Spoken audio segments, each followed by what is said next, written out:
Hi, welcome to the Christian Indie Writers Podcast, where we inform, encourage, and support Christian indie writers on their journey toward publication. I'm Christina Catane, and what do I write? I write novels. You almost said historical Christian romance, didn't you? I know, because I was thinking about doing that as a joke.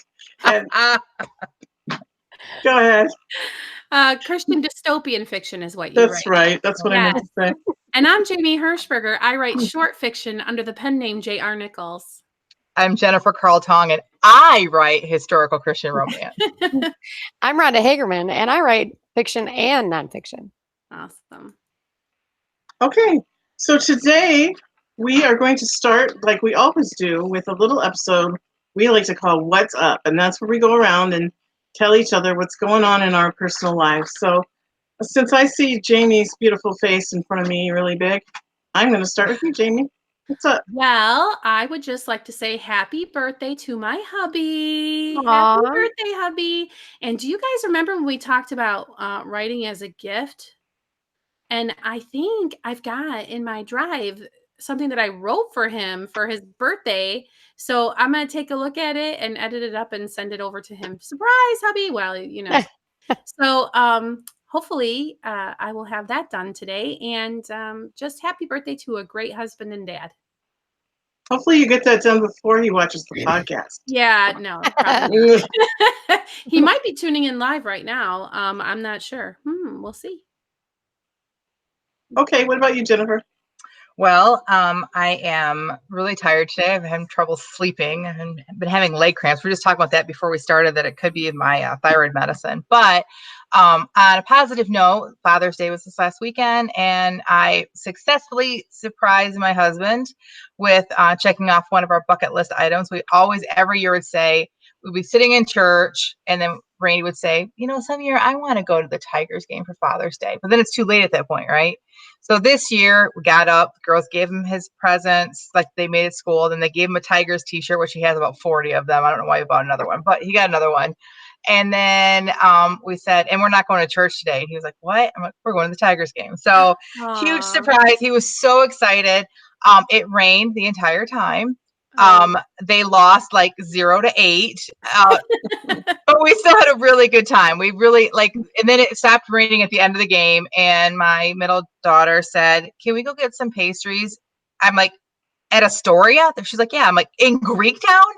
She's like, yeah. She's like, it's not that far. Okay. So from home, I guess we were closer to it. So it was, so we looked it up. It was a 15-minute walk, which my husband and I are like, okay. And the girl's like, yeah, we can do 15 minutes. So the two old fogies, by the time we got there, we were fine. The three little, supposed to be energetic children were like, oh, my feet. Oh, that's so long. Can we take the people mover back? Well, the people mover doesn't take you all the way back. So we were only going to gain 5 minutes. So I'm like, no, you're walking it, because we had to walk off those pastries that were so delicious. So yeah, that was our weekend. We had a really great weekend. How about you, Rhonda?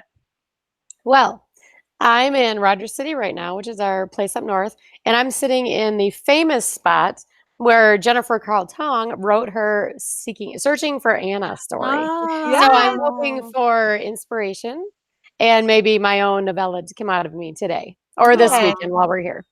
So awesome. this is the annual garage sale weekend up here, so that's also a source of thrill for me. And then also I can see my garden from here, and we've had runners up here for the last I don't know, about 9 months or so. So last summer I wasn't here either. And there's so much grass in my garden. And I just want to, if I could reach, if this window wasn't here, and just start pulling it. But I'm going to restrain myself until after the podcast. Well, what I think is really funny is you said you had runners up there, and I thought you meant strawberry runners. And I thought you were going to tell me that you were getting some delicious berries out of it. Oh, I do have berries at home ready for when we come back. Yummy. That sounds yummy. That time of year in Michigan. Yeah. What's up with you, Jen? Or Tina? You're calling me Jen. I'm saying I'm writing historical. I know. What's going on? And I just have to stick up for Jen's kids for just a minute. They have to take 2 or 3 steps for your every one to go the same distance. Yeah, that's true. For those who don't know, I'm pretty tall. But my girls, for their age, they are really tall with long legs. But yeah. Yeah, just had to stick up with them for a minute. So you guys might have noticed, but I don't know. Maybe you didn't notice because I wouldn't notice. I don't notice details. But I'm in a different spot than I usually podcast from, and that is because my 15-year-old son went to teen church camp, Mhm. and I am bunny sitting. And Charlie doesn't do well when he's left alone all day long for a week, so I moved my whole setup into my son's room, and you can see the little pen wall right here. So the little rabbit pen is right next to me, and Charlie is being a little jerk to me this week. So I don't know what's up with that. I was feeding him. He grabbed the little measuring cup right out of my hand and threw it across the pen, Mm. and his pellets went everywhere. Mm. So yeah, that's what's up with my life. Makes you Before wonder we- what he's thinking. Like, is he mad that you left him before and now you're back? Things are not ever going to be the same, Tina. She's You know just what I gonna leave mean? me again. Yeah. Or you're not Chris, right? Yeah, I think that's more it. Mm. Who are you reaching your hand into my territory? Aw. I think that's what it is. Rabbits are very territorial. We got an Good. active chat already this morning. We've got Maria and Robin and Barb joining us. So good morning, ladies. Oh, hi, guys. Thanks for sharing with us. They were sharing what they had going on this week and everything. But the one thing I do want to point out, I know we don't have time to talk about the whole chat, but Maria's husband was ordained this past weekend. Oh, So congratulations to Oh, him. That's How really great news. wonderful. Yeah. Good times. Yeah. Yeah. Okay, so let's get into our topic du jour. I think Jamie likes to say. And so our topic today is improving your craft, show, don't tell. So I think you probably, most of us have heard that advice when someone's critiquing your writing, or if you're reading different articles online about writing. It says to show, don't tell when you're writing. And so that's kind of an ambiguous piece of advice, in my opinion. And I kind of always like, what exactly does that mean? How in the world do you know when you've done it, and how do you fix it? So that's just some of the questions I've asked myself, in my journey to learn to become a better writer. And so we thought we would talk about that today. So guys, where have you guys heard the advice to show and not tell? I remember hearing it from my English teachers in high school. I was fortunate to grow up in the early 90s when in high school when teachers could still had time to teach creative writing. Now it's so hard for teachers to fit creative writing in because of state standards here in the United States and Michigan specifically. And but I had a lot of teachers that really encouraged creative writing. And I remember as far back as middle school, actually, now I think about it, about being told to like how to show things. What about you, Lisa? I've heard it the most, I think, in writing groups, and a lot of time the criticism has merit, but a lot of other times I feel it is something people have kind of latched onto as the thing to say when they're turned to give a critique of a piece. Well, there's a lot of show and not enough tell, but without any real ability to point that out in the piece or to offer a suggestion of how to fix it. So sometimes I think it's just kind of a crutch catchphrase that people like to toss around instead of doing the hard work of a good edit. That's really sad too, because if somebody is going to say that but not be able to back it up with showing us where that is, just only telling us, then that's just a disservice to the person that you're critiquing. I think that it is definitely something that we all could improve, but I also think it's one of those things that gets hyper improved. Like if you've been talking with somebody and they'll say, "Please give that to Fred and I," and that's wrong. It's Fred and me. Like people correct themselves. And I think sometimes with the show not tell, it's the same thing, but we can talk about that later. So I'm on a tangent. Where do you hear it, Rhonda? Well, the first place I heard it was from a Rush album because they have a song called Show Don't Tell. So every time I hear that phrase, Geddy Lee's voice goes through my mind. I don't know if you all have heard that song, but I will certainly play it for you later. You'll have to. And it's funny because the drummer is a writer in that group. And so I wonder if he actually, if that's why he wrote that, because the song is sort of like show don't tell in real life, like show me you love me, don't just tell me, you know. So that was the legitimate first place I heard it. But then I've got my little group of editors and beta readers and things like that, and they like to say that a lot. Now, let me say too that my background's in technical writing. That's what I went to school for, and that's what I did in my last career. And I am supposed to boil everything down to the very least. And so that's the biggest struggle that I have writing nonfiction, or excuse me, writing fiction. And so, yeah, that is something I struggle with a lot. Well, and I guess if I'm going to revisit the point that I made, I think we're going to talk about this. I know, but I think that maybe the people who are giving the advice don't understand it. So they're operating off of a different definition of, like, they may want you to be more purple prosy and descriptive about, what you're seeing in your environment, but they're saying, like, show me the field of poppies, right? Like, so like they might be asking you for more description, but using show don't tell. So they're just saying that phrase because they think, you know what I mean? Like maybe there's a conflicting set of definitions of what exactly that means. Do you think it's possible that some people that are listening or watching us may not know what we mean by show don't I am tell? sure I there think are, it's because I know we have audience of very new writers that would wonder what we're even talking about. Right. Right, So and- make an observation or a question too, that I have a bookshelf. I love old pulp fiction and old romance novels and things like that from the 50s. And very rarely do they go over 50,000 words. But when you pick up books today, these books are half an inch or less. And books today, they're an inch or more.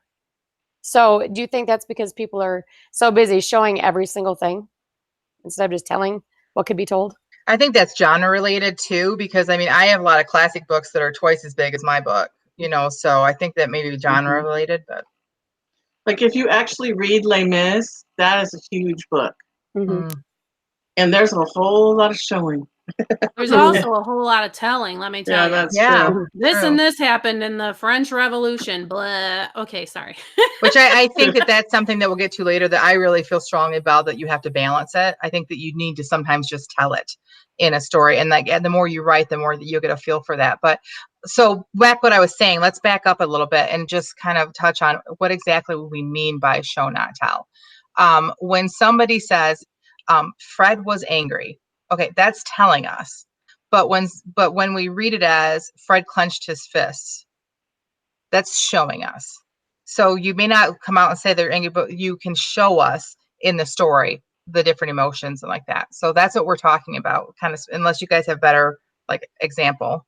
I think that's a perfect example because and that's kind of brings us to our next point, is how to recognize it in your own writing. So I'm in the midst of editing right now. And so one of the things I do, one of my little things on my list, and it's like the number one thing that I personally do is to name an emotion. So if I'm reading through my manuscript and I see the word love or hate or fear or afraid or any of those emotion words, that's a trigger for me to stop and look at it. And can I show that emotion instead of naming it? So I think that's like a really how you good. put it in the outline there, Tina. It's like a question you ask yourself. Have you named an emotion? So you're asking yourself that question as you go through your manuscript, correct? Yes, exactly. So do you guys have any tips or things that you do when you're trying to recognize whether you've shown or not told? For me, it's almost like things are happening chronologically very quickly is a big flag in my writing that I'm telling, not showing. So, they ate dinner and then they went into the family room and watched TV, and then they had story hour, and then they tucked the children into bed. When I start to see that things happen really quickly, instead of that, maybe there can be a conversation over dinner. Would you pass the butter, dear? And then the reader knows that they're at dinner because I'm showing them the scene of them being at the dinner table. So for me, it's when, I think sometimes when publishers don't want to accept a work that is short, it is a right thing. Because I write short and I tend to be an advocate of tell the story in as many words as it takes. You also want to give the reader a good experience and make them feel immersed in the story. So you can't just gloss over, paint a broad picture and expect the reader to become engaged with what you wrote. And that's why sometimes publishers use that gatekeeper of a certain number of words. So they would want to experience dinner with your family and all of the character building that can happen in that moment. And that's why a paragraph of 300 words might become a paragraph, well, not a paragraph, a chapter or whatever of like 1,000 words, because you take the time to show your characters doing all of those things. Right. I've heard that called stage direction before, where, your character is going here and doing this and then going here and doing that, and you're telling the people they're doing that instead of showing them doing it. So that's just a term that I've heard used for that.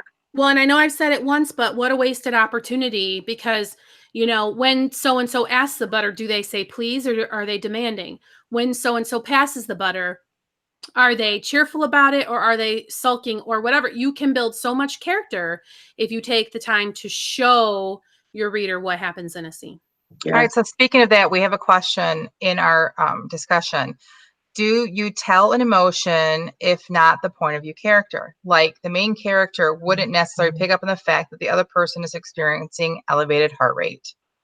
Ooh, that's a very good point. And I think, are we going to maybe cover point of view shifting in another one of these kind of fix your craft episodes? I don't remember what we handily called this. We called it Improve Your Craft. Improve Your Craft. So what she's talking about is a point of view shift. For those of you who don't know, you're writing the story, Bob clenched his fists and his nostrils flared. He couldn't believe that Danny had once again blah, blah, blah. Oh. And then you say Danny's heart raced. Well, you wouldn't, if you're writing the story from Bob's point of view, Bob could not know that Danny's heart was racing. Right. So, and he also couldn't know what emotion he was feeling. Right. He could only read physical cues. So let's say that we get on Hangouts and Jennifer looks sad. Like what does that look like? I don't know. I can't. I'm not in Jennifer's head. I can't tell that she's sad, but there are cues on her face, right, that will tell me that she's sad.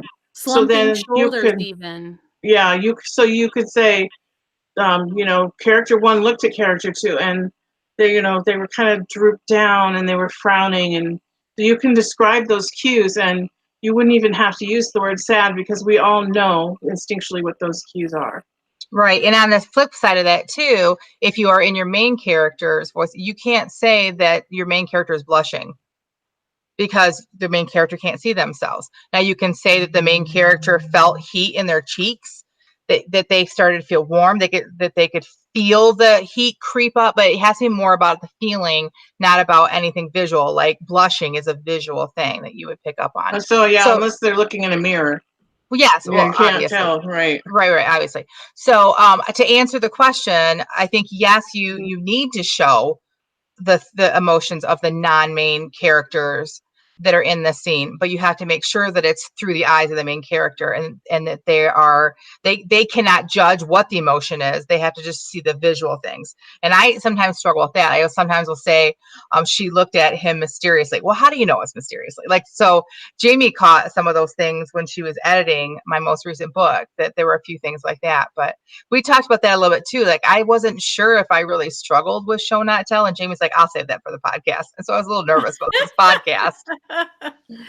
No, I don't even know what I was thinking that I might say, other than I don't think that you do. Like that is not something. Like I really like when I catch the head hoppy thing though, because it's fun to write. He can't know this, right? But I got really angry about the blushing thing, and that was why I really want us to do a point of view conversation, because what do you mean I can't know if I blush? Come on. I am physically, anyway, whatever. But the whole blushing thing that was pointed out to me, that would be considered a head hop, which is a catchphrase for shifting point of view. Yeah. But I'm never going to agree with that, because let me tell you, I've got a lifetime. I've got more than 40 years of experience blushing. And I know when I'm blushing. So I have no qualms with telling people I'm blushing. I think that that's true. I think that you do know when you're blushing. I think the key is, though, for a good writer is that you go deeper than telling I'm blushing. You go deeper to tell people what it feels like from the inside of who Rhonda is. What does it feel like? What are those cues that tell you that you're blushing? And I think that that's the key right there, Ron or Jennifer, is to, like you said, not turn everybody into the, well, once upon a time he handed to I the, so, like, you know, not to turn you into someone who's being pretentious about it, but just so that you can have an awareness and an awareness to try to make it better. So Tina might notice that she named the emotion sad in her story, and she may decide, I'm just going to leave it. She was sad, right? Or she could decide, she thought about her dead parrot and, whatever, go on and on instead of saying she was sad. So I think it's just a challenge to try to go deeper than I blushed, I guess. Good point. Right. And I think that as long as you do enough showing, then you can get away with telling without people, like it's when it's a lot of telling that it feels stale and it doesn't, you don't feel like you're in the story. But I know I have specifically chosen to tell at times. For example, there was a scene that I wrote where it was inside the female character's head, and I'm showing everything that's happening, and then instantly she becomes angry. And then there's a response from her. I didn't want to give you all the emotional things. I wanted to get to her response, her verbal response like that as quickly as it would have happened. I wanted when you read it to feel like it was moving as quickly as it would have happened in real time. So I literally just put, and it angered her. And then blah, blah, blah, came out of her mouth, So like you make those choices as an author, but it's like, again, it's one of those things you have to know the rules so that you can break them. Well, that's I have a point solution B. for everybody. Everybody should write in first person. They'll take care of everything. I think that's point B on our outline. So we have you named an emotion, and then do you have too many internal thoughts and not enough action, right, Jen? That's basically what you're saying. Yeah. So another thing that you can look for is heavy use of adverbs. Yeah. That can I like adverbs. I love adverbs. I'm an adverbaholic. And so that's why that particular one is on my list. I really like Pro Writing Aid software because you can stick up any piece of writing in there and they will highlight every adverb in your piece for you. And then you can go through. And sometimes I keep the adverbs in there. Sometimes they're necessary, but I tend to way overuse adverbs. And so usually the way to fix that is if you're using an adverb usually modifies your verb. So what you really need to do is try to find a stronger verb. So give us a sentence, Tina, for the folks at home. Okay, so so instead of she walked quickly, you would say she sprinted. Right. Or she was really mad, you could say she was livid. And so or you could say something like she flounced away from the table, knocking over the bookshelf as she went past. I mean, yeah. right? Yeah, because I would argue that's better than saying she's livid, because that's still telling us. It's less adverbs, but it's still telling us. Right. So I think what they're saying is that when you come across a lot of adverbs, it's showing that you're telling. So you need to maybe take a step back and, all right, how can I show this instead of trying to tell them that she's livid? How do I show what can she do or he do in this scene that will let the reader know, ooh, they're mad. He threw his napkin onto his plate and demanded the check, right? Like instead of he angrily summoned the waiter, right? So when you see an ly word, you could see if you're missing an opportunity to, again, I'm really just attached to this idea of making people know your characters. You're kind of wasting an opportunity if you just say he did such and such angrily. What does anger look like for Chappie? I don't even know why his name is Chappie. Does anyone know why his name is Chappie? No. I mean, I think you have a really good point, Jill, Jamie, because who wants to read a story? I don't care how great of a clever plot line that you have. If your readers don't care about your characters, if they don't feel like they can get inside, because that's the joy of reading, is we get inside of that character and we feel like we're them and we're experiencing what they're experiencing. And if you're not doing that, then they're going to put your book down. and they're not going to finish it. Yeah, Barb said much earlier in the conversation, I just didn't have time to fit it in, but she said, I've heard that showing puts the reader into the scene while telling keeps them as an observer. And I think that's exactly what you're saying. It's like a perfect way of saying that is that if you want your readers to really experience your story, not just read it. Like if we don't want just readers, we want people to experience the story. And to do that, we have to show them. Mm-hmm. It goes back to that brain glowing podcast that we did about making your brain glow. So when somebody reads our story and they really get into our characters, let's say that your character is riding a bicycle. Well, there are certain parts of your brain that light up on an MRI scan when you're riding a bicycle. And they've actually done these tests. And somebody who's really into a story and reading it, the parts of their brain that would light up when they're riding a bicycle light up when they read about your character riding their bicycle. So they really are scientifically experiencing the story through your character. It's really tricky. It's funny because I'm thinking as you're talking about recent works I have read where there's just so much information to cover. And then I happen to glance over at our outline and it talks about info dumping, which is just piling on a bunch of facts to people, and how tricky it can be to communicate a lot of information to your reader. So, for example, you might have two people have a conversation about this great baseball game that happened because you need your reader to know that, the person who was murdered was the guy playing first base or something like that. And how do you artfully get that information into the reader's head without having to go into the history of baseball and just all these facts that nobody really wants to sit through and slog through if they're trying to read a novel. Right, because info dumping is like, for example, if somebody were to have if Jamie and I were having a conversation in a scene and I were to say, Jamie, when we were on the Christian Indie Writers podcast yesterday, we would never talk that way. She knows the name of the podcast. I would just say when we were online yesterday, you know what I mean? So like people will use like that kind of like thing in order to try to get the reader to know what the name of the podcast is, and it doesn't work. So you have to be careful. That's one of the things with info dumping is that you're telling them instead of just showing them in that way. So Rhonda, I would think that mystery lends itself a lot to having to just kind of get facts out and information out to people. Do you find it hard to kind of like do you wonder, is this engaging at all to people, these facts that I have to get into their heads? No. And now I'm wondering if maybe I should be concerned about that. As a fan of that kind of writing, no, I want the facts. Because I have to make a list because I got to figure out who did it before you tell me. Yeah. But usually those facts are happening. The detective or whoever is solving the mystery is getting the facts the same time that the reader is. So it does. So you can do that without it seeming fake because your detective doesn't know the name of the grandchild of the person who was murdered, or and that's when they're finding that out. So yeah, and in a mystery novel, I mean, unless you want to be 900,000 words, I don't guess there's time to show everything.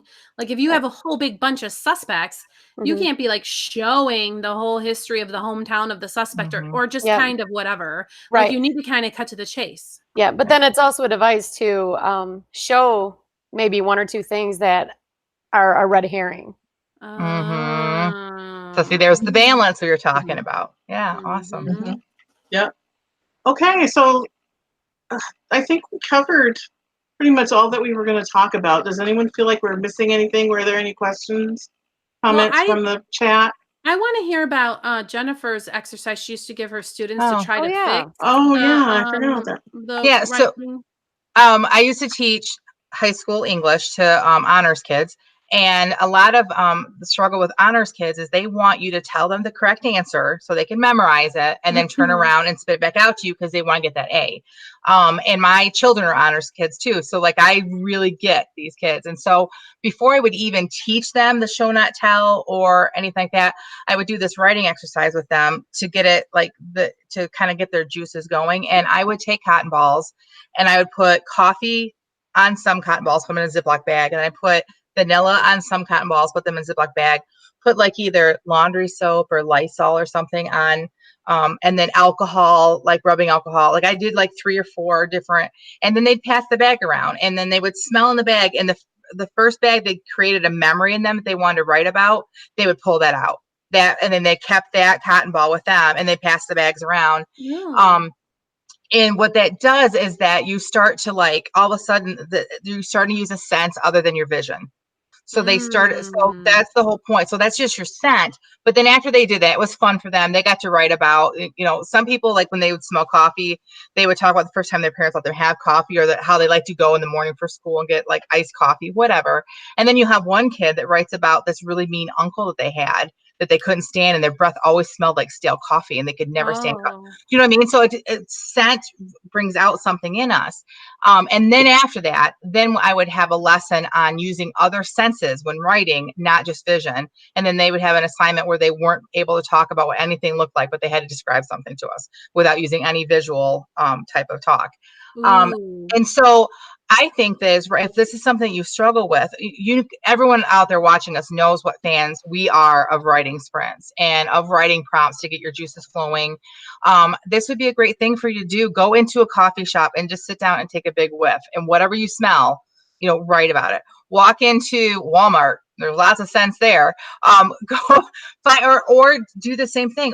Go to your herbs and open up, or your herbs, if you're listening to us, Maria. Open them up, smell, and the first thing that brings up a memory, then sit down and just write that. I think that you start to like use your other senses, and it can just kind of maybe interact or kick in something for you. And it's a good activity, I think. Give it a try. I actually ran into that problem in the postcast piece that I submitted today, because my character is hiding in the trees, and there's two men having a conversation, but she can't see them. She can only hear them. Ah, that's awesome. And so I had to be able to give the reader an idea of what these men looked like based solely on what she was hearing. Yeah, I don't think I incorporate enough other senses into my writing, as I'm sitting here thinking right now, like, cold rain on the skin or anything like that. I think that's somewhere where I would like to explore, trying to be a little more sensory aware, I guess. Yeah. Your dad, you've talked before about what a big personality is. What if you had to like describe your dad only using sound? That's the only thing you could describe. Oh boy, if he were here right now, he would be cracking the jokes. Yeah, right. So you would have to, you couldn't tell what he looked like. You couldn't tell what he smelled like, what he, whatever, or act like. You'd only use like sensory of sound, the words he uses and the way he says them. And I bet you could do that, and we would know who your dad is, without a doubt. That's cool. Mm-hmm. Yeah. Well, I think it's a great activity. Yeah, I think that everyone listening, we should try that. Someone should. Maybe next week our writing activity will be a sense. So. That would be fun. Yeah. All right. So I think it's time to transition into backfeeding time. So those of you who are new and don't know what we're talking about, when we get feedback on our work, we call that the feeding of the backs. And we always ask everybody, is your back well fed when we're done?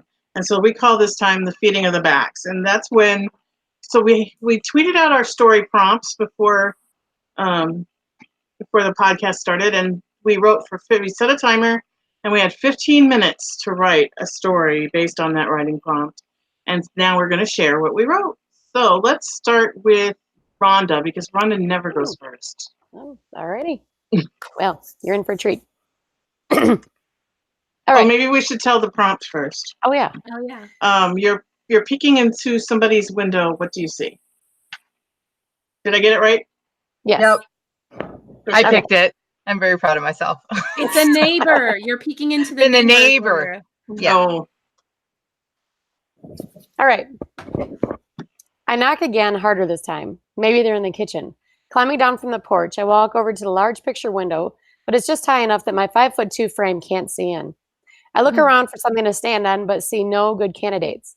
Spying the garden gnome, who keeps watch all winter long, sitting just under this bush, I decide to pull him over to the window to use him for height.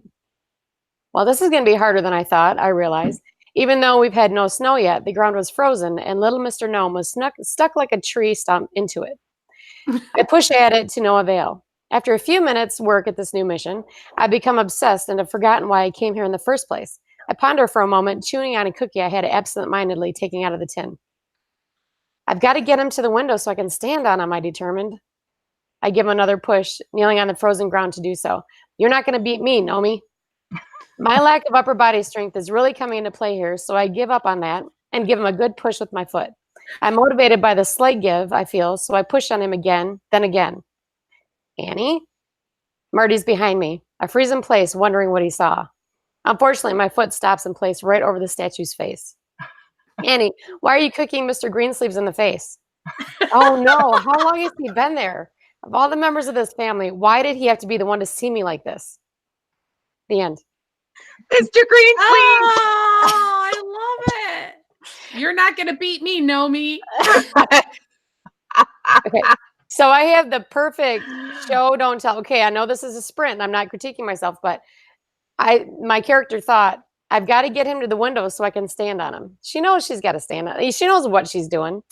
So Oh. Yeah, that's awesome.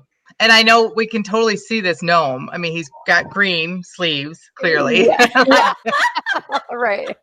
That was very entertaining. I really enjoyed that. Yeah. And I like that she happened to have a cookie. Oh, Like I instantly imagine I know you said 5'2", but I still, whatever. But the minute you said just happen to have a cookie, I'm like, oh, it's Rhonda.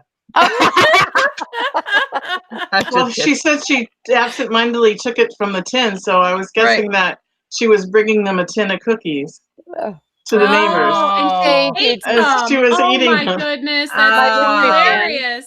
Is it those Danish butter cookies, that you get in the I blue love round? those. Oh, yummy. Oh, wow. Very good, Rhonda. They're I really almost as good enjoyed as that. shortbread. Oh, nothing's as Oh. good as shortbread, though. No, that's true. Oreos. Now you have me making wanting cookies, Rhonda, and I'm diabetic. Sorry. Thanks a lot. You can live vicariously through my great description in my story. Okay, awesome. She'll Okay, lick who the wants to go screen. next? Jamie or Jennifer? Who wants to go next? Why don't you go next, Tina? Oh, I guess I could do that. All right. So I wrote my story in the same world that I'm as my postcast piece, because I'm working towards submitting to a fantasy thing that's accepting submissions. So, and this isn't a neighbor. I missed that part. So you'll have to shoot me later. Tyrion approached the cabin cautiously. It was a small house made of rough-hewn logs with a porch wrapped all around it. On the porch railing, there appeared to be plants of all sorts and pots of assorted shapes and sizes, but it was hard to tell in the dark. One of the horses whinnied. Tyrion froze. She had heard it. Had the person inside the cabin? Probably not. The horses were tethered a good distance away. There hadn't been any sign of distress in the whinnies, so Tyrion continued creeping toward the cabin. The windows glowed with firelight, and the smell of wood smoke wafted in Tyrion's direction every few minutes. When she reached the porch, she pulled her boots off, setting them on the soft dirt before tiptoeing onto the wood, hoping it wouldn't creak under her weight. She stood off to the side of the window to lessen the chance of being seen. She wondered if whoever lived here could see out the window, even in the day. It was filmy with wood smoke and dust, and cobwebs clung to all the corners. Right in the middle of the pane was a spot just clear enough to see through. A fire burned in the hearth below a black steaming cauldron. Tyrion's mouth watered as she imagined a hearty stew full of plump vegetables and fresh meat. A rocking chair sat off to one side of the hearth, a ball of hemp and needles resting on its seat. There were all sorts of things hanging from the ceiling by strings, herbs and flowers and plants Tyrion didn't recognize. The part of the table Tyrion could see just below the window was covered with bottles and jars, some of them empty, some with things inside in varying degrees of fullness. Tyrion was sure one of the jars had a dried-up old frog in it, but her eyes must be deceiving her, or maybe it's just distorted by the dirty window. Where was the person who lived here? A woman, Tyrion guessed. The cabin appeared to be empty.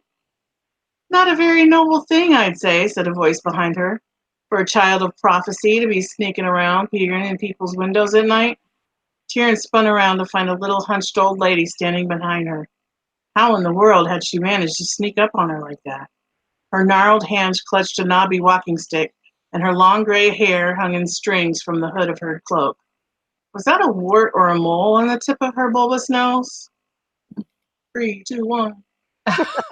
Mm. Bulbous nose. I think that's the first time I've ever heard that ending somebody's sprint. That's awesome. Well, I ran out of time. I had more to say, but Well, I think it was hey, I'm really excited to good. hear that you're still working in this world because Yeah. I'm excited for the story. Yeah. So And that's really good description of that old woman. You could have just Yeah. said the old woman, but you did a really good job of Mhm. giving us a picture of her. Mhm. And I hope telling us that she's like a witch of some sort without telling us that, right? Yeah, Because I you hope could she describe doesn't it look too without- much like the old witch on Snow White oh, Is that coming what to you're the window, imagining? coming to the window with the apple in the cartoon. Yeah, that's exactly the picture I had in my head. well, now no matter how you describe her, that's what she looks like to me. Mm. She should have an apple in her hand that she's eating. That would be funny. It was interesting when you had her look through the window and saw a cauldron that my mind immediately associated a cauldron with like a bad, like a ominous.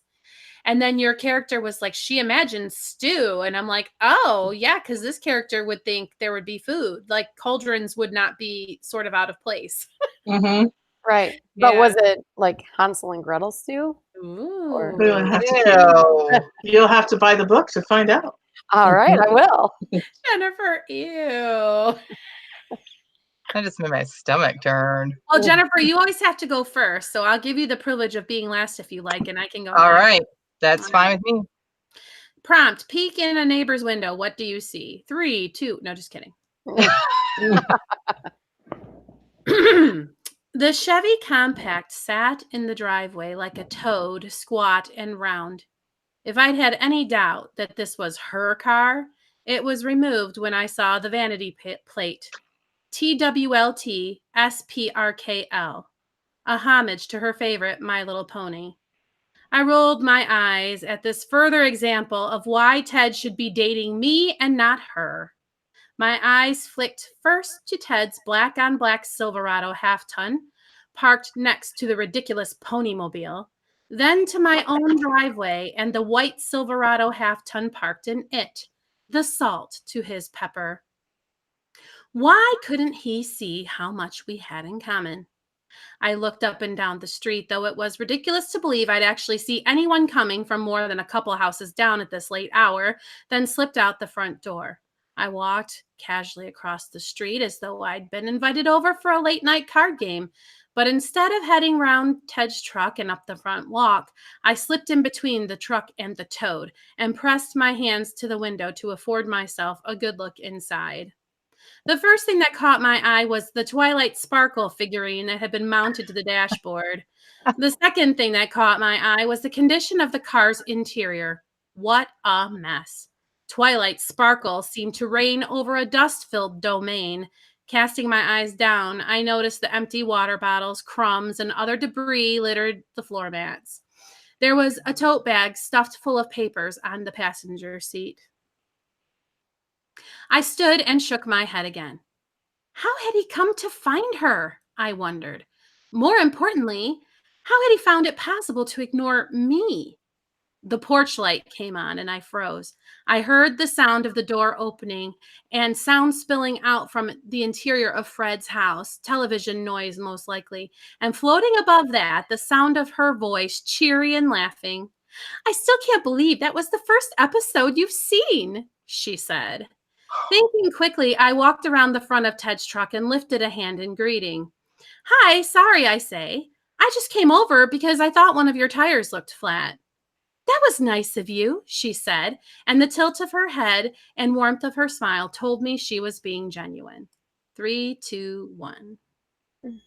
Why were you describing my car in your I was going to ask the same thing. I feel so invaded. Twinkle sparkle? I forgot to put the part where she keeps her truck meticulously clean, as does Ted, right? So that's where I was going with that, and I forgot to put But yes, I would also have the Twilight Sparkle Dusty Frog Mobile. Yes, that would also be my. So was that a Chevy Citation? Because that's what I'm picturing. Okay, so I'm not sure. Fill in the squat, ugly toad like Chevy of your choice. Okay. So was this set in the 80s? Because that's what I had pictured. No, it's modern day. There's like Okay. this resurgence of My Little Pony fandom out Mhm. there. Okay. And that's her. She's Yeah, my little girls went through a My Little Pony stage. Yeah, So, my friend, my son's friend is a brony, a boy who's into My Little Pony. They call him a brony. Although my word. not so sure it's not as current as a few years ago or whatever. Well, my daughter was born in '88, and so I got to miss that particular pleasure. Oh. Oh, Chris isn't a brony? No, Chris has always been an adult from the day he was born. Wow. I would buy him toys, and he would never play with them. So Chris could have written the story that I wrote. No, just Yeah, Yeah. he's like a little old man. awesome. my favorite line was my salt to his pepper. That was Yes. really Yeah. good. I really like that. Yep. Doesn't she know that opposites attract? Mhm. He doesn't Very want to nice. date himself. Anyway, I think she's a little crazy. Oh, you think? think?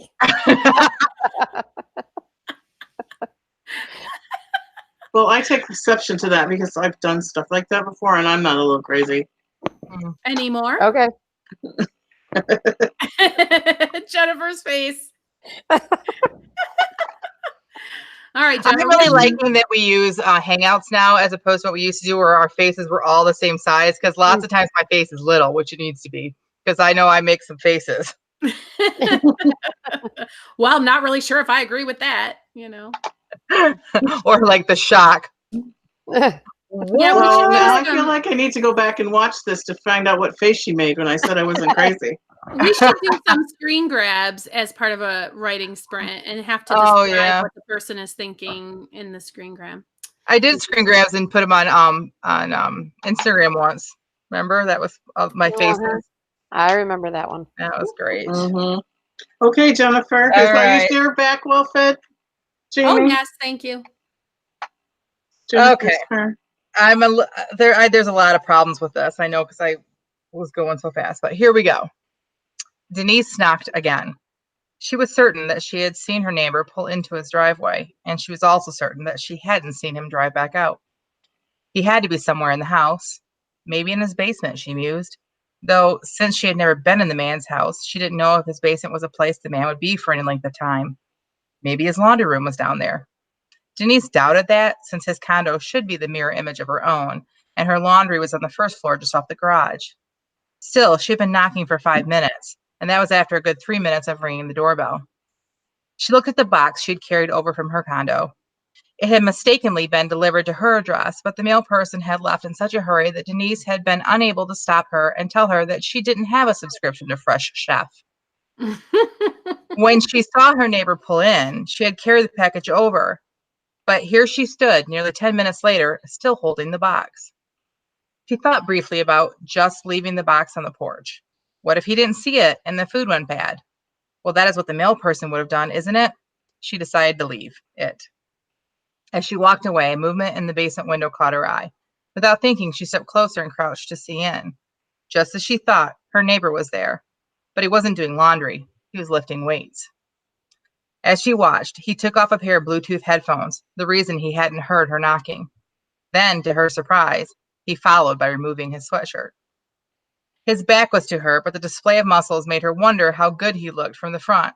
She waited, wanting to see which weight he would pick up next, and waiting to see how his muscular back responded to those weights. But he didn't move. He just stood there. What was he doing? Her eyes left his back and followed up to the back of his head. It's then that she realized he was looking in a mirror, but not at himself. He was looking in the mirror, but he was watching her. 3, 2, 1. Okay. Time So- stood still for a second when he took off his blue. I did not know what the next word was going to be. And it's amazing how much time passed before he said headphones. Okay, so I just have Oh. to know, did Tina also think that she was going to look in the basement and see someone burying a body? Because you are obviously a romance writer, because I'm like, oh no, he's killed someone and he's hiding the evidence. And meanwhile, it was not that. I was not prepared for flexing muscles. I thought maybe he had a girl chained up in like a cage or something. I know. I knew I wanted whoever was peeking in, I wanted them to get caught, whatever it was. Like, so because it's just like, why would you peek in someone's windows? You're gonna get caught. Yeah. And so that's what I wanted to happen. And it's just kind of what happened as I was writing. I wasn't expecting that to happen either. I When he think took it's off his really shirt, I was shocked. This is a clean Christian podcast. What's going on? I really think it's cute that the one thing that keeps you from peeking into someone's windows is the knowledge that you will be caught. Yeah. Why would you do that? You would be caught. Like, well, Jennifer, that was really well done and tastefully done, even though you know that the girl was like, whoa, a guy. Like, you didn't really go there very much. So it was done very well, I thought. Thank you. And I like how she was busted. Like, you told that very artfully. It was really good. He I had to wanted take her his to shirt get off. busted. Yeah, he had to take her shirt off. Otherwise, the busting wouldn't have been so, oh my gosh, like you want to die and crawl under a rock. So I don't know. I might develop this some more because I just think it could be really funny. So. I think it's really cute too that she's got a HelloFresh box. I mean, she's really entirely innocent, but it really, like, you know, she has a good reason for being there. And honestly, when it first started, I was wondering, is this an old neighbor that she's worried is, you know, unable to come to the door? I didn't realize that this was like a my age neighbor or something. Do you know what I mean? Right. But maybe even how better if it's the old man's house, but this is a visiting young man. Well, but how does she know? Like, she just happens to notice that he drives in and he hasn't left yet. Like, so, like there was supposed to be a hint there that she's watching this dude. So yeah, very, very cute. That was really cute, Jennifer. Thank you. Yeah, I liked it. Okay. I know someone did our writing exercise. We're gonna retweet the link to that, aren't we? So that yeah. At least 2 of the people in chat have done that. So make sure, we're going to retweet those. If you are watching this as a replay, please do the writing exercise. You can go to our Twitter account. It's at Christian Indie Writ. I think it's Christ Indie Writ. I think you're right. I should know this, right? I want to say Christ Indie Writ, but then something doesn't feel right saying that. Right, Christ Indie by Christ Indie Writ, WRIT, and make sure you go there and find the prompt, and then make sure that you tag us in it so that we can retweet it. Yeah, awesome. Okay, so now it is time for the accountability corner. Oh, I forgot we had to do that. Oh, so did I. And usually when I'm the hostess, I always forget to do it, but I remembered it this time. Yay! That's probably because I'm channeling Jennifer today. So who wants to go first with the accountability corner? Well, I will. I really don't know what to say. I can't really remember anything. Oh, yeah. I was doing a lot of traveling. And so what did I even say that I would do? I did write every day, even though I was traveling. Hooray for me. And I don't know what else I was supposed to do. Sorry, everybody. But yeah, I wrote every day. I did my piece for the postcast. And it seemed like there was some other big finish line that I crossed, but I don't really think that there is. I think there was our Christmas rough drafts. Yes, that's what it was. Yes, I did finish my Christmas rough draft, and let this be a lesson to you, boys and girls, that you should not put off till tomorrow what you can do today, because I knew I had to bring it all home and write some things to make my Christmas story finished, but I didn't do it, and I didn't do it. And so the day that it was due, I had to sit down and do a lot of catch-up work, and I was sick. I had some kind of weird sinus creeping crud going on. I don't know if some of you can hear I'm still a little nasally. And I just wanted to go to bed and be under the covers hydrating, but I had to meet my deadline. So because I put it off, I had to stay at the computer all day Saturday. And I did finish my first draft. Hooray! Did we announce our town name to everybody for that Christmas story? No, we didn't. Who wants to do that? Jennifer or Rhonda, just because I think there have been the fewest words from you, why don't you tell everybody what we discovered about the city of Lapeer and then what we decided based on that? What we discovered? You mean the original name for it? Yeah. Well, the original name for Lapeer is Lapierre. So that's our town name. Yay! It was after the French Explorer.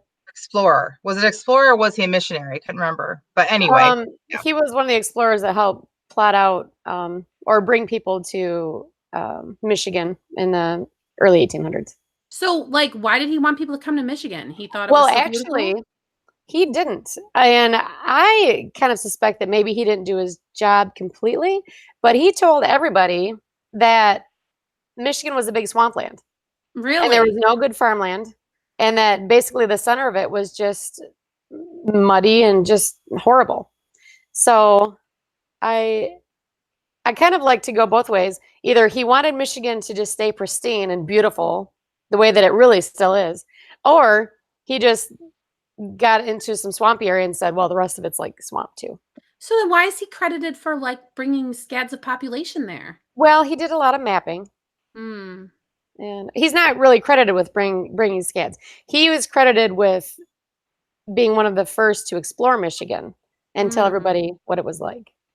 Awesome. So And, we and saw so a since plaque or we, something, didn't we? yep, outside of the historic courthouse, which is still an active used courthouse in Michigan, one of the oldest ones, if not the oldest one in the state, that's still in use. But so that's where we saw it. But then there are a lot of towns in Michigan with French names because we are so close to, Canada. There were lots of French explorers and French Yep. settlers. And So the Jesuits and yeah, because people pointed out to us, one of the names we had was Point, one of our town names with an With an E at the E. end. And people are like, oh no, that's French. You wouldn't do that. Well, yeah, in Michigan we have Grosse Point, we have Harbor Point, we have all these other points. So, so there's actually some history there that we could use a French name. So we just really like the history behind it, and so Mhm.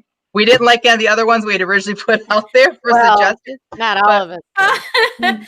Well, we figured we couldn't pick one of those because then it's picking a winner. And we thought, well, let's just go with something way out of the original. Right. And we all liked it. Yeah. So La Pierre is now the fictional town. And I don't know how much we're allowed to tell, but I wrote my fictional characters in the fictional town and I got my first draft done. So hooray for me. Yay. Yay. Good Okay, job. what am I have not even thought about goals for next week. Goodness, I do not know what to say for a goal. I will write every day. I will come to office hours every day, and that's what I'm going to commit to for this week. Okay. Okay, who's next? I'll go next because Jamie met her goal and I did not. So I kind of met it. I did have a rough draft and I hated it. I hated it with a fiery passion. And it took me a while to figure out why I disliked it so much. And I realized it was because, we did all these sprints and I was continuing to write within my world to kind of maybe like help my story get going, get to know my characters. And I tried using all those sprints to put my story together. And I realized that like, it's not where I want the story to go. So I really kind of had to start over from scratch. So I thought I would be done by now with the redraft, and believe it or not, I'm not because life. My husband came home, yay! But that, Yay, that's yes, awesome. very exciting. But then that makes everything different at home. Mhm. It's the last week of school, and my friends here know that the last week of school is chaos for me. All the parties and all the park trips and the field trips, and it's just like and so so I have to get busy on that. So my first goal for next week is I have to find a rhythm. Summer vacation starts and my life is completely different in the summer. And so I had to figure out what that looks like for me as well as for my girls, because I can't ignore them all the time. Like when they're at school, I work all morning long. We sit down for hours and work, and I can't do that. So I have to figure out, what time I'm going to get up so that I can get work in. And so I have to find my own rhythm. I have to get the Christmas rough draft done. And I now have all the pieces I need for the interior of book 2. So I have to get that interior layout finished and get it submitted for a copy for proofing. So I have to get that done by next week too. So busy week for me with everything going on at home, but that's my goal. Shoot for the moon. Hit the stars. Awesome. Yeah, it's difficult when you're in transition, and then you have to make a new habit. And I don't do well when my habits get messed up. Me either. Yeah. Neither does Charlie. Yeah. Charlie the jerk. Anyway, that's what my son calls him, the little jerk. So I don't feel bad calling him that. I'll go next so that I'm not just talking at a whole bunch at the end, Rhonda, and then you can go last. I got my Christmas rough draft done, but that's about all I got done this week. I have been struggling with fatigue, really bad fatigue, for a long time. And it just got steadily worse over the last 9 months. And so they finally got in and got a sleep study done. And I got a CPAP machine on Thursday. Hooray! So 1 week ago, and started using it. And so I feel so different since I started using my CPAP. Like, Mhm. I actually clean the kitchen in one whole block of time without having to go sit down and take a Mhm. break. You sound and look different. And I haven't done that in a long time. My husband was laughing at me one day because I brought my office chair into the kitchen to make dinner Aw. because I just didn't have the energy to stand in front of the stove. So that's how bad it was. So I feel so different. So I was ready to get cracking on my editing. So I've been concerned about my old laptop here because there's been a few times where it didn't start back up correctly and I had to turn it off, you know, where you hold the button down to turn it off and then start it up again several times before it would work. So I was concerned about that. So I started putting my manuscript I was editing on a flash drive. So when I went to stick the flash drive into my computer, it said, error, you need to reformat this flash drive before you can use it. Oh no. And in order to reformat it, this little box comes up and says, any files on this flash drive will be deleted. So I'm like, I haven't reformatted it because I'm hoping that there's something I can do, like to try it in another computer or take it to the Geek Squad or something. But then there's this part of me that said, well, the work that I did, it's like 3 weeks worth of work that I saved on there that's not on my laptop. I'm wondering if it's any good anyway, because my brain was so foggy. Mm. I couldn't concentrate. I kept falling asleep in the middle. Like, I seriously could not sit down and write without dozing off during those last weeks. So I'm wondering if it would be just in my best interest to go back and start from what I have on my laptop and can go from there. So maybe Because- God caused that to happen because he knew that that's the Or maybe he allowed it to happen because yeah. Allowed it. Yeah, I was scared that I would look at it and go, what in the world is this? You know, because that's how fuzzy and not working. I felt like an engine whose all of the spark plugs were dead. So anyway, I think I'm just gonna go to what I have on my laptop, and maybe I'm gonna start doing it on Google Drive or something. Because I just don't trust my laptop. You know, I save to Dropbox, and you can get a free Dropbox for a certain amount of megabytes, and your document will definitely fall underneath that. And so when you're not on the internet, it saves it to your laptop, and then when you get internet, it automatically backs up everything you've done on Dropbox. I'm really pleased with Dropbox. So if you don't want to like copy and paste it into Docs, then that's another option. Okay, I'll try that maybe. Anyway, that's my goal for next week. Like I said, I didn't get any editing done this week because I haven't been wanting to reformat my hard drive. And it wasn't like I woke up on Friday and felt better. It's been like a gradual thing. And so I really am feeling a lot better. And so I'm going to buckle down and start doing my editing. What I have been working on last week was this fantasy piece. To submit, it has to be under 6,000 words. So I'm probably going to keep working on that during sprints and stuff too. So those are my praise goals. God for your good health report. Yeah. Yeah, it was really hard to function. I don't know how anyone functions that has that. What did you say now are your goals for Thursday? What are you gonna? I'm going to work on editing every day, and I'm going to every day during our sprint, I'm going to work on my fantasy piece. Okay. So that's me. All right, that leaves you, Rhonda. Okay. Well, I'm so glad to be going last because I can steal all your all's answers because I cannot even remember what I had said last week. I don't know why. I've had a very busy week. And also, I am just obsessively looking at my garden. My husband's been out there. He full on yanked a tree out of the ground. I'm like, wow, that's amazing. Wow. Oh, wow. So, anyway, I did finish my rough draft, and rough it was. Yay. I wrote 4 different outlines for that. And the first 3, I just couldn't get something going that I really liked. And so anyway, I showed my mom my last one, and she's sort of my creative director. And she, I don't know, just said like 3 words, and all of a sudden the whole story just kind of fell into place. Mm. Sort of like, I don't know, Tetris or something. And so anyway, I was able to get my outline. It's a sparse outline, but I've worked on it every day since, and I'm to the neglect of the other things I'm writing, but I'm enjoying it. And really my full rough draft, not just the outline, is getting close to being done. It's not done yet, but it's getting close. So Because our next deadline is something that we are proud and pleased of, and we Yes. think just needs polishing, and that's only a month away. yes. Right.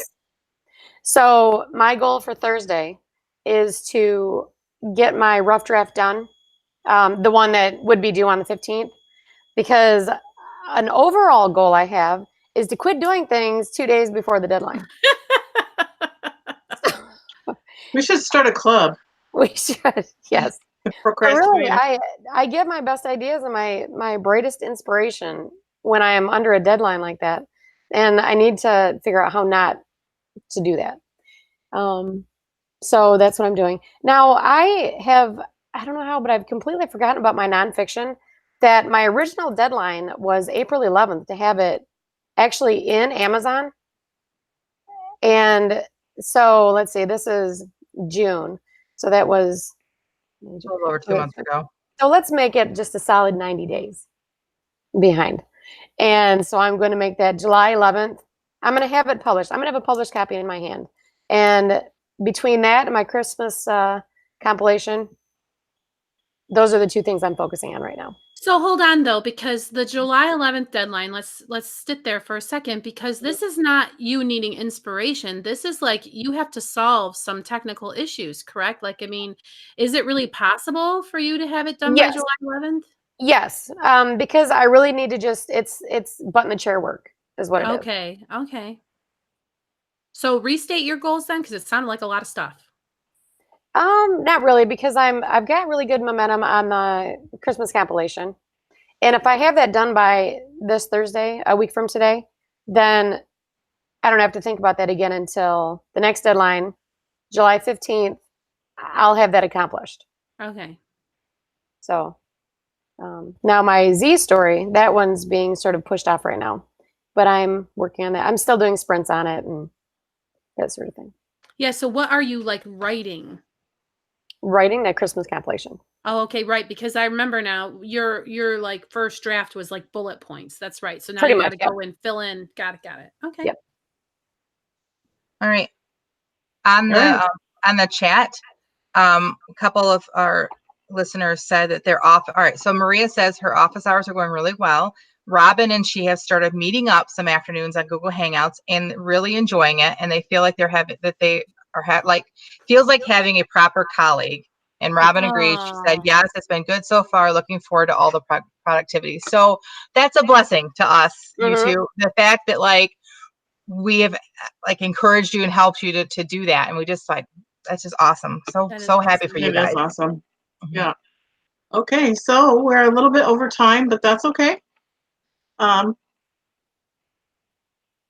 feel like I'm supposed to say something besides the conclusion, but I guess it's not important. If you like us, subscribe below and hit the like button. And this concludes the Christian Indie Writers Podcast. Until next time, may your pen be prolific, your deadlines be met, and may all of your words honor Christ. Bye. Bye.